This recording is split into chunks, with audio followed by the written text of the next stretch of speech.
So as we bring up a couple different missionaries and I chat with them about where they're from, what they're doing, and where they're headed, I want you to keep in mind a few things. First thing is, a lot of times we have about this big of a view of what missions should be. We think that missions is going somewhere short term, or we think that missions is picking up and leaving your family and going somewhere and living there forever.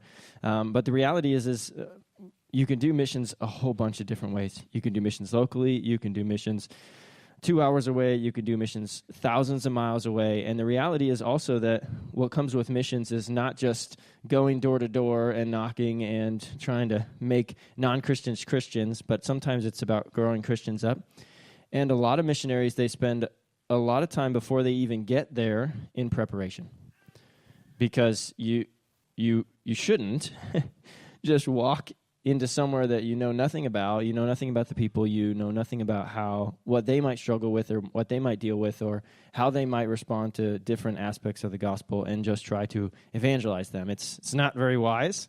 And so often a lot of missionaries spend a whole lot of time in preparation on the front end. So what you're going to hear today is both. You're going to hear some people in the field. You're going to hear some people being prepared. And reality is we have to broaden our perspective of what missions is. We got to understand that missions is preparation, and missions is evangelism, and missions is discipleship, what we know as discipleship, growing up Christians. It's all of that together, and you can do that anywhere in the world. So as you listen to the stories, be open-minded as to what people are doing and see all the different aspects of how God does that. The goal today is mostly awareness. Jeez, almost died going up the steps.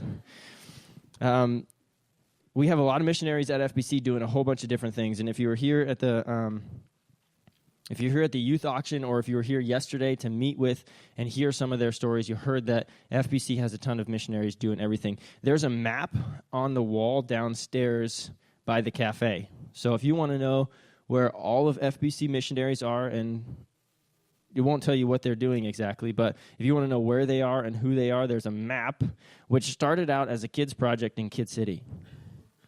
And then they said this would actually be a really good idea. So they made a map, and it's downstairs, and you can just look and see where everybody's at and who they are. That will give you an idea. But we have 3 missionaries with us this morning, and we're just going to hear a little bit about their stories. And then you can go to any of the other services or Bible classes. There's missionaries in all services and all Bible classes today. You could just hop around and see a bunch of different ones if you want to.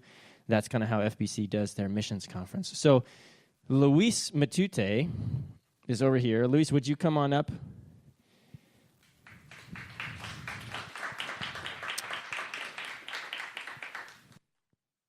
And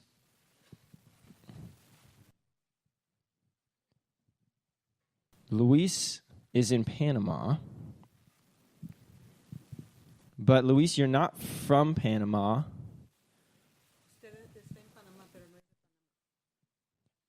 And that's for you. Where are you from?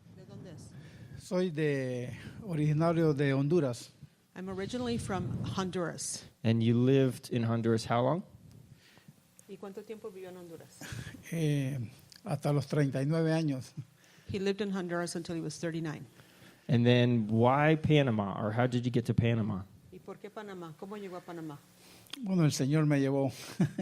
The Lord took me there. Me llevó cuando tenía 22 años, estaba en la Marina. When I was 22, I was in the Navy. Haciendo mis estudios. I was studying.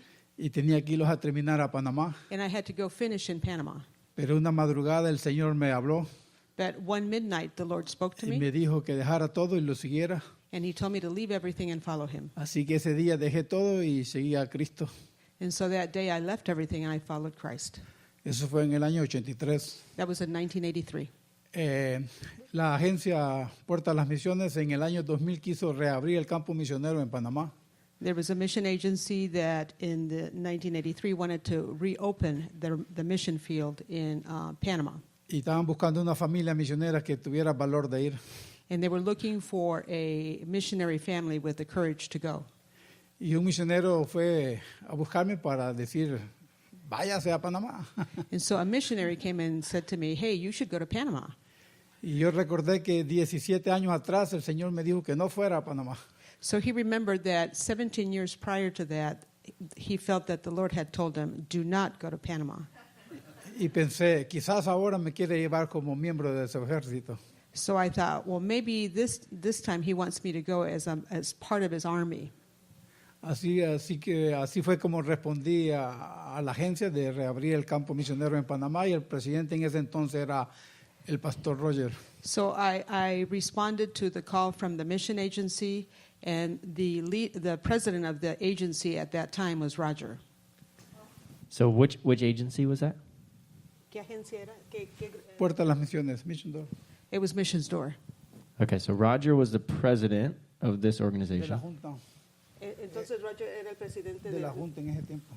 Yes, he was of the board at that time. Okay, what year was that? ¿Qué año fue? Ese año el primer contacto fue en 1999, pero el proceso duró 3 años, así que estoy en Panamá desde el 2002.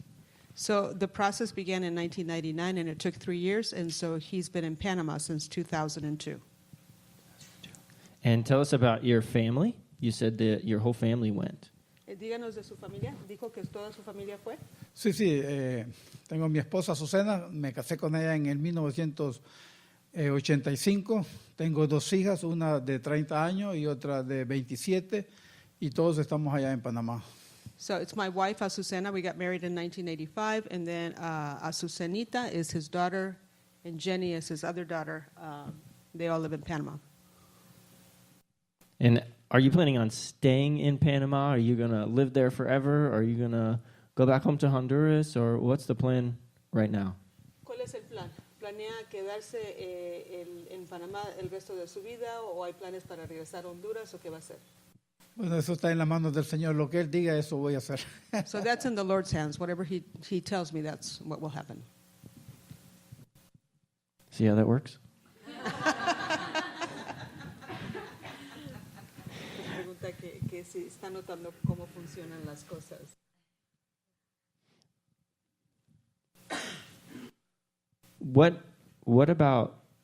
What's church like in Panama? Church as in a church service or what? Yeah. ¿Cómo, platíquenos de cómo es un servicio de la iglesia allí en Panamá? Bueno, la música, la acción de gracias, las ofrendas, el sermón, la música y la comida. So there is music, there is worship, there's a sermon, there's worship, there's an offering, and then there's lunch. Always lunch. ¿Siempre hay comida? Siempre. Always. This is one thing I've learned from going internationally that we don't always do here. FBC does, but not all churches in America do, is eat together. But all over the world, they do this. But somehow, America hasn't figured it out. Está explicando que él ha notado que aquí nos juntamos a comer después del servicio, y en otras partes del mundo también se hace así, pero por lo general aquí en los Estados Unidos no se acostumbra a hacer eso, de comer juntos. Your wife, what does she do? ¿Su esposa qué hace? Ayuda con la música en la iglesia, ayuda con los niños y con las mujeres en la cocina, cocina con ellas. So she helps with the children, she helps in the kitchen, she helps with the women in the church.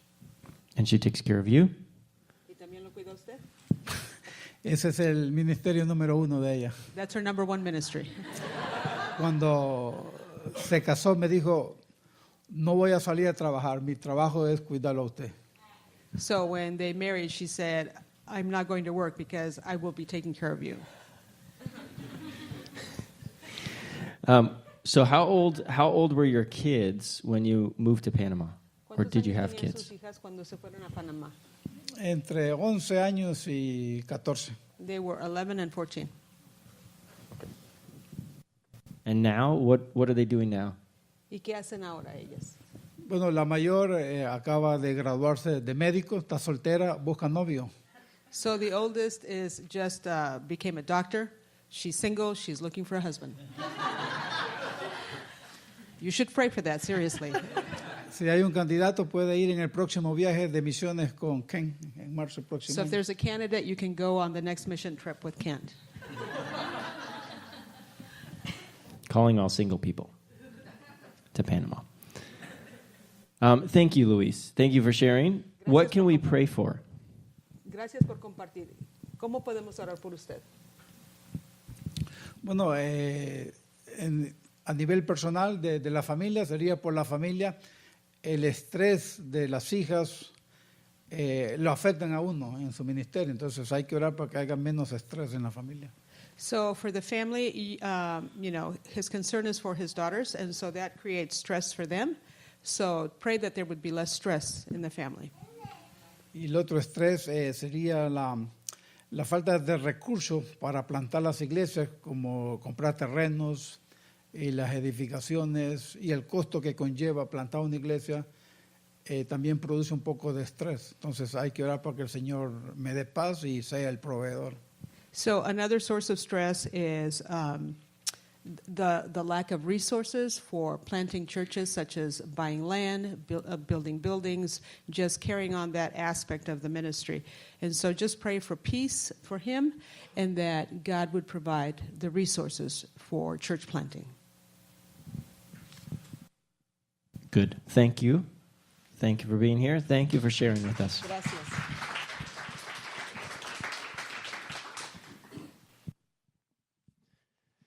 Kent, why don't you come on up? A lot of you may know Kent. He's been around FBC for a little while. How long have you guys? Suzanne, do you want to come up too? No. She's like, no. Okay, fair enough. How long have you guys been around FBC? She probably knows more than I do on times, but about 18 years? 19? Uh-oh. I'm getting those wrong. 15? Okay, 15. And how did you end up at FBC?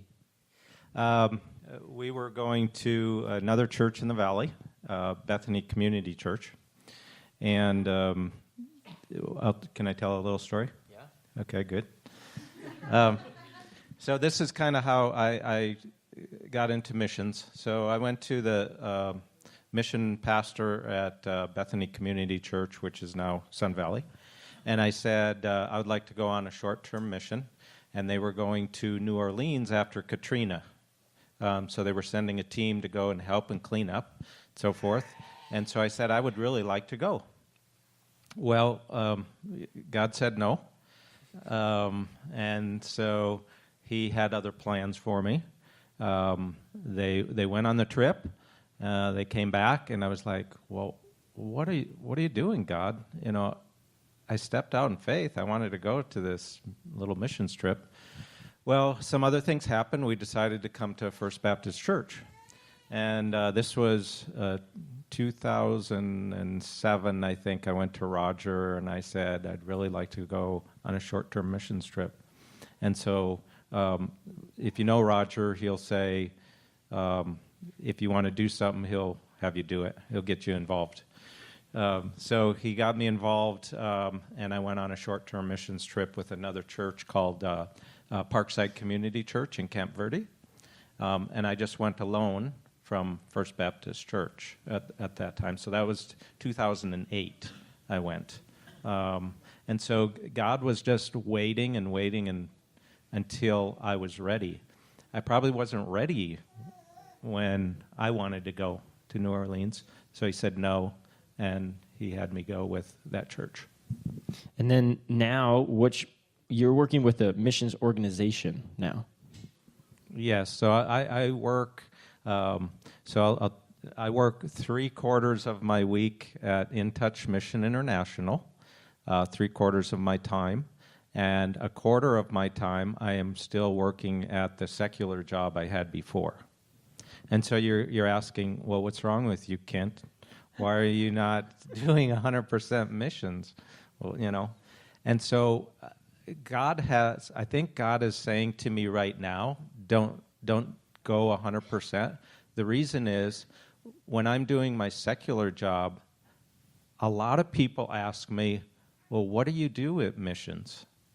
So it gives me an opportunity to share with them that what I do at In Touch Mission International and where I'm going. Last year I went to a few different countries, 5 or 6 different countries in Africa. So it gives me the opportunity to share that with them. Now, one day God might say, okay, now it's time, full time. I don't know. So you're saying if you get involved with ministry, you get involved with maybe the church, maybe missions, but you get involved with doing ministry, but you maintain relationships in the marketplace. You actually get a chance to share about the stuff you're doing with God in the marketplace with people you work with. That's what you're saying. Absolutely. It's just like us. We're sitting here in worship. You might have a friend across the street or at your work or at your school. It gives an opportunity to share, and that's what God is telling me right now. Don't quit that secular job. Stay where you're at right now, and you're able to share. One way I shared last year, I went to, it's a dialysis company I work for, so I went to a dialysis company in Texas, and the clinic manager came to me, and he said, so what do you do, in this ministry you're in? And so, 1, I got to find out he also is a Christian. 2, he's from India.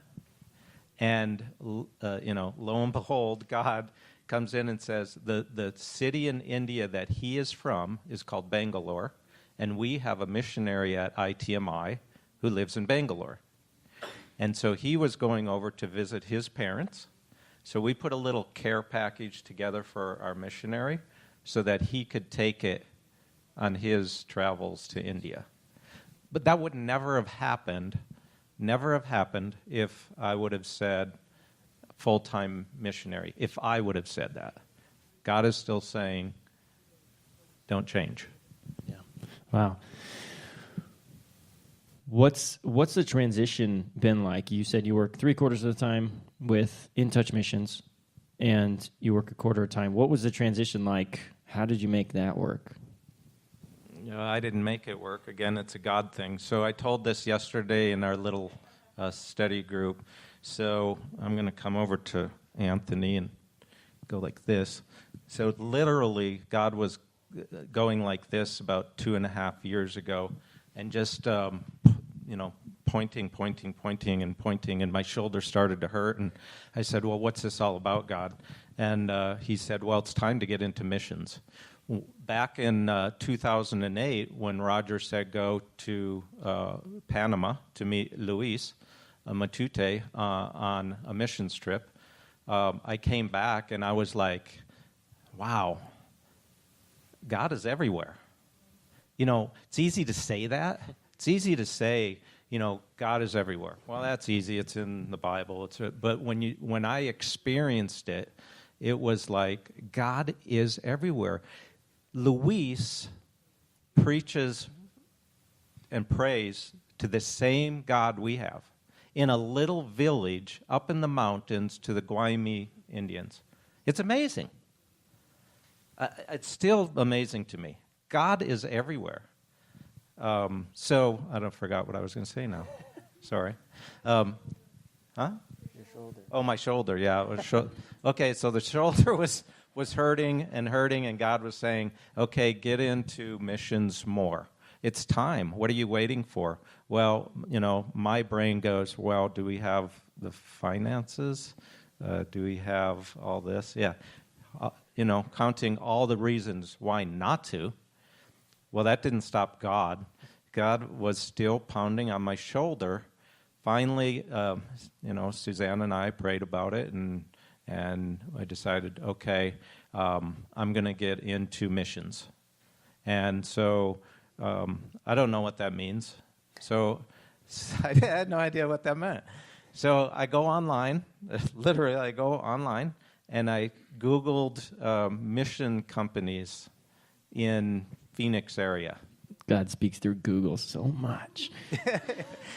So I do that, and then some come up, and I knew Steve Evers here at church, and he's the director at In Touch Mission International, and I get their newsletters before I joined In Touch, and I looked on the back page, and it said prayer requests. We need an administrative assistant at In Touch Mission International. Well, that's me. I'll do anything. I just want to help out missionaries. No matter what it is, I'll do it. So I applied for the job. Well, I didn't get the job. Kind of disappointed about that still, but I didn't get the job. But Steve and I talked, and we said, well, what else can we do? How can I unload some of his duties off of his plate so that he can do more of what he does better for the kingdom? So at In Touch Mission, I do what, if you've ever applied for a job and at the end of the job resume or application it says, other duties as assigned, right? That's pretty much what I do. And that's brought you to how many countries? So far, 6, all in Africa. Of course, Panama and Costa Rica before that, and still. So far 6 in Africa. In Touch Mission also has missionaries in India and Eastern Europe, Poland, Ukraine, or Romania. Okay, and one last question. What does support look like for you then? I mean, in support, we know maybe what support looks like for missionaries who are picked up their families and moved out to the middle of nowhere and have no support. They're trying to plant a church or whatever. We know what that looks like. What does it look like for you and for your family? Financial or? Yeah. Well, my wife works. She's the breadwinner in the house now, which is good. We are still young. We're not on Social Security or Medicare. So that's important that she works, of course. Health care insurance is quite high. So I'm not, let's see, how do I say this? If God leads anybody to give to a missionary, then obey it. I'm not talking about myself. I'm talking about any missionary. And I'm not going to be negative about this, but I'm just going to be truthful, okay? I have 2 supporters. That's fine. Whatever. Those 2, and this gets back to my other thing, those 2 people that support me on a monthly basis are 2 people that I worked with at the dialysis company. And that, if that's where it is, great. I think that's the coolest thing, isn't it? I mean, isn't that, those 2 people never gave to a missionary before in their life. So if 2 people are introduced to missions in one way, that way, then that's fine. I'm good. I want you guys to see the complexity of what it looks like for each different person, because it is different. And reality is support needs to look different for Kent. It needs to look different for Luis. Rue's going to come up here. It needs to look different for her. So what I want to do is broaden. I want to broaden the way we see missions. I want to broaden the way you see missionaries and you see supporting them. I want you to open your eyes to the different ways you can get involved with missionaries and with what God's doing around the world, because it's not just this. It's not just if I don't have $1 million, I can't give to a missionary ever. Okay? It's how can I support you and how can we do that? Thank you. Thank you, Kent. Appreciate it. Rue, would you come on up here? This is Rue Chester. You may have seen them around when they were here at FBC for quite some time, or her husband, Ryan, or their little son, Reyes, which is he's how old now? He's 9.5. Okay, he's 9.5. And you were here at FBC with Ryan for how long? We were here since Reyes was 4.5. Okay. And how'd you find FBC? We got recruited by Pastor Ball from Phoenix Seminary. Okay, so Ryan was at Phoenix Seminary. Right. And he had classes with him? With Pastor Ball. Pastor Yes. Ball. Okay, and then you guys came here for something specific, or you just knew he had a church and he liked him, and so you came? We enjoy Pastor Ball's classes as Phoenix Seminaries, and we enjoy we just come here because we want to be trained to be a missionary, to be a pastor. Okay. But we found that we fall in love with Pastor Ball's skills of leadership. Okay. And we just want to be his student. Basically, he's our mentor, teaching us how to be leaders. Okay. And tell everybody real quick where you're from. I am originally from Thailand. I came here when I was about 23 years old, and I've been living here since 1991. Okay. And how did you meet Ryan? We met at a rock gym. Rock gym. Rock climbing? Rock climbing. I didn't know that. And Ryan, I was playing tennis full time for school at that time, and when school was out, and so I went to a rock gym, and Ryan was there, and Ryan was, if you know Ryan at all, he was loud, and he was loud, and he was all happy and everything. So I thought that he was the owner of the gym, because this guy was just going around and say hello to everybody and ask them how they are doing and welcome them and everything. It's like, oh, nice. So when he came to me and I was doing my rock climbing, my own business and whatnot, and he just telling me, I think if you reach over there, it will help you to push yourself up a little bit and whatnot. And I was telling him, thank you. But inside, I was like, leave me alone already. brilliant. And so, okay, so you were here, and he was doing Phoenix Seminary, and then graduated Phoenix Seminary. He graduated 2017. Okay, and then he wanted to go on and do more schooling, or he didn't when he graduated. When he graduated, he just wanted to go straight to graduate school. If it's not because of me, he probably go on May 18th, 2017. It was like go straight right there. Yeah, but I said, listen, I love you and support you and everything, but it's not gonna be at your pace. I need a break. So we ended up having 1 year break, but even a 1 year break is go by so fast. I still need a break. Okay, and after 1 year, then he was applying. He actually at that time didn't know where he wants to go, but with consulting with Pastor Ball and all that, and he found one of his professors talking about this school in England that have a professor there that is specialized in the area that he's studying, and so he applied for it, and it was amazing how the whole thing works. I don't know if we have time for me to tell you a story, but he got accepted. Mm-hmm. This is how. My husband, he's not a 4.0 student. And King's College is the third best school in the world.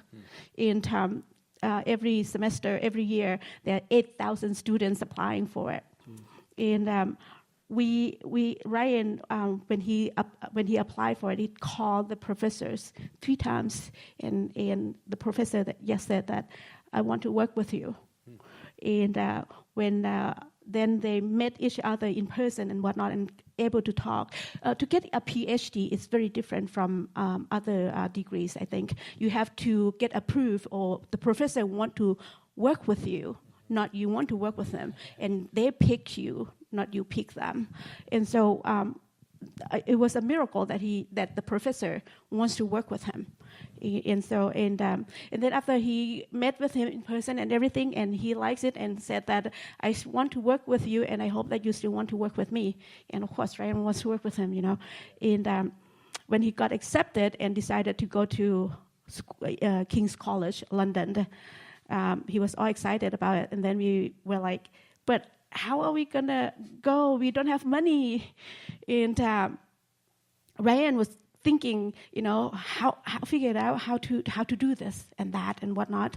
And so he met this one person in keeping in mind that he wants to go over there to looking for a job to pay for it and whatnot. And he talks with this lady. They spent 3 hours together and whatnot, and the lady just liking his idea and what he wants to do for his ministry and this and that, and liking the school and whatnot. And she said, done. It's all paid for. And it's $20,000 a year to go there. And the program is 5 years and more. And the lady said, as long as you like, as long as, not as long as you like, as long as it takes you, whatever it takes, just go, it's all paid for. And that, on top of the professor like him and want to work with him and whatnot, and on top of that, it's just like, it has to be the Lord and whatnot. So Ryan planned to do it in 3 years. He have unlike many other graduate students, Ryan have everything planned and all lined up for. So he think that he can do it in 3 years. He think that he can do it in 2 years, but because of going for a PhD program, he have to go through a MA program first, and that is pretty normal. So it's 3 years. Okay. And Ryan think that he could do it with God's help. So keep praying for us. And that's a huge transition for your son. Yes. Ray's, how Ray's personality is very much just like Ryan. He's very friendly and just get along with everybody. So he excited he to be there and to see things and to meet people and everything. But just like us, he's still adjusting. So there will be a moment that he miss home, miss his friend, miss America, miss our home, our cat, and things like that, yeah. And you're working on selling a home still here? Yes. Thank you for your thoughts and prayers and all. Our home got an offer, and we're still working on it, and I think it's moving forward. We lower the price and lower it again, and they still keep counting us and whatnot. And so last time we heard from them, and we told them that just probably gonna take it or leave it because we can't go any lower, and I think they're gonna take it. I think they like good deals, like the bottom of good deals. Everybody likes a good deal. Yeah, they do. So pray for us. So here's what you're hearing. You're hearing a whole lot of preparation. You're hearing a whole lot of God working and molding and shaping, and I want to use you in ministry, but I need you to be molded this way first. I need you to be molded that way first. I need your family to go through this first, and then I'll be able to use you. And he is using them here, was using them here when they were at FBC. They were leading the Coffee Talk Bible class, and the class was growing. And in fact, the class was growing so good that when they left, we couldn't find anybody to do what they did. And because we couldn't, so they're unreplaceable, is what that tells me. Because God is already using them here, but he's preparing them to continue to use them more and more. Thank you. Thank you, Rue. Appreciate you being up here. Express your appreciation, please. Would you stay up here, Rue? Would you guys both come up here? Kent, Luis, would you come up here? We're just going to pray for them real quick, and then we'll sing one last song, and then we'll be done here. If you want to come up and lay a hand on them, would you do that? Would you come up out of your seats and come up, put a hand on them, and I will pray for them. And then we just want to make sure that God continues to speak to them. We know that the God we serve talks to people. We know that he leads and guides, and we just want to ask that he would bless them as they continue in ministry. So pray with me. God, thanks so much for these individuals and their families. God, thanks for the sacrifice that you are calling them to, that they are willing to make for the sake of the gospel going to the world. God, thanks for willing hearts to be prepared. God, I pray that you would keep Rue and Ryan open to all that you have to teach to them. God, I pray that you would use them where they are, even today, tomorrow, and the next day, throughout their whole time of preparation in London. God, I pray you would use them so that they can take everything that they're learning and use it immediately. But God, show them the big picture of where you have them to go. God, for Kent, would you give him a continued peace that he doesn't have to let his shoulder keep hurting anymore, that as he follows you, that you're faithful to provide, that you'd give him the exact time that he needs to know whether to continue doing what he's doing, 3 quarters on, 1 quarter, a different way, or full time, maybe transition at some point, God. God, I pray you would lead and guide him and Suzanne as they grow together, continually grow together.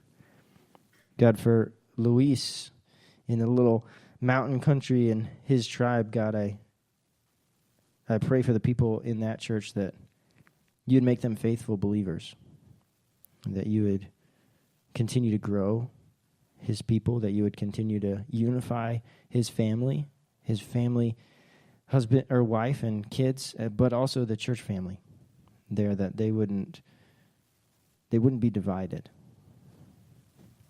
God, we thank you for their service to this church. We ask that you would continually use people at this church to support them. God, we ask that you would make their needs known to us and make us sensitive to how they're being used across the world. God, we thank you so much for their service. And we just pray that you would bless them in every way, provide for their needs, speak to them, show up to them in ways that they would remember, so that they could spend their whole life knowing we did what you asked us to do. God, thanks so much for them. We pray all these things in Jesus' name. Amen. Audience, would you express your appreciation one last time?